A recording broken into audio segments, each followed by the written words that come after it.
প্রথমে ইমরুল কায়েস, এবার রুবেল হোসেন। দুজন মিলে বিসিবিকে এক প্রকার ধুয়ে দিয়েছেন। ক্রিকেট বোর্ড তার অপছন্দের খেলোয়াড়দের ক্যারিয়ার ধ্বংস করে দেয় বলে এক পোস্টে অভিযোগ করেছেন রুবেল হোসেন। আর তাতেই গোটা দেশ জুড়ে সৃষ্টি হয় ব্যাপক আলোচনা সমালোচনার। শেখ হাসিনার পদত্যাগের পর থেকে পালে হাওয়া লাগতে শুরু করেছে। সেই হাওয়াই এবার লাগতে চলেছে দেশের ক্রিকেট বোর্ডে। অনেকে দাবি তুলেছেন নতুন করে গঠন করা হোক বিসিবিকে।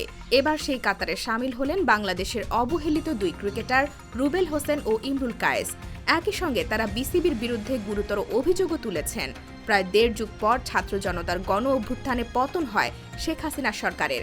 শিক্ষার্থীদের বৈষম্য বিরোধী আন্দোলনের তোপে গত ৫ আগস্ট সোমবার আনুষ্ঠানিকভাবে পদত্যাগপত্র জমা দিয়ে দেশ ছেড়ে যান সদ্য সাবেক প্রধানমন্ত্রী শেখ হাসিনা।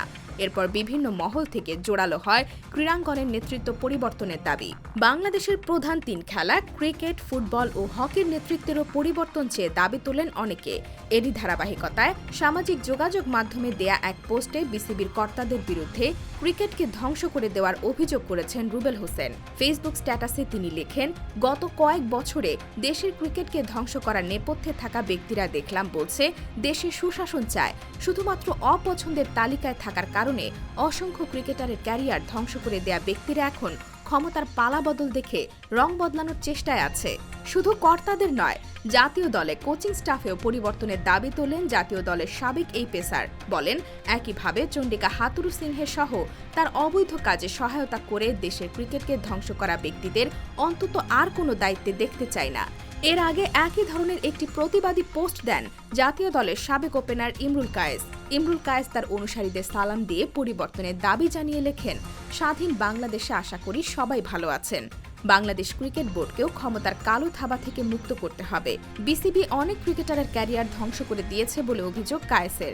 বলেন, সম্প্রতি একটা সাক্ষাৎকার দেখলাম, বোর্ড কর্মকর্তারা মুখোশ পাল্টে এখন মিথ্যা আশ্বাস দিয়ে যাচ্ছেন। এদের কারণে ক্রিকেটের যে পরিমাণ ক্ষতি হয়েছে তা সবাই জানেন। কত প্লেয়ারের ক্যারিয়ার যে ধ্বংস করেছে তারা, শুধু তাদের পছন্দের তালিকায় না থাকার কারণে। খেলোয়াড়দের সঙ্গে ন্যূনতম সম্মান দেখানো হয় না। ইমরুল কায়েসের ক্যারিয়ারের শুরুটা ছিল আশা জাগানোর মতো, কিন্তু দলে থিত হতে পারেননি। ছিলেন আসা যাওয়ার মাঝেই। জাতীয় দলে ইমরুল পর্যাপ্ত সুযোগ পেয়েছেন কিনা তা নিয়ে প্রশ্ন ওঠে অহরহই।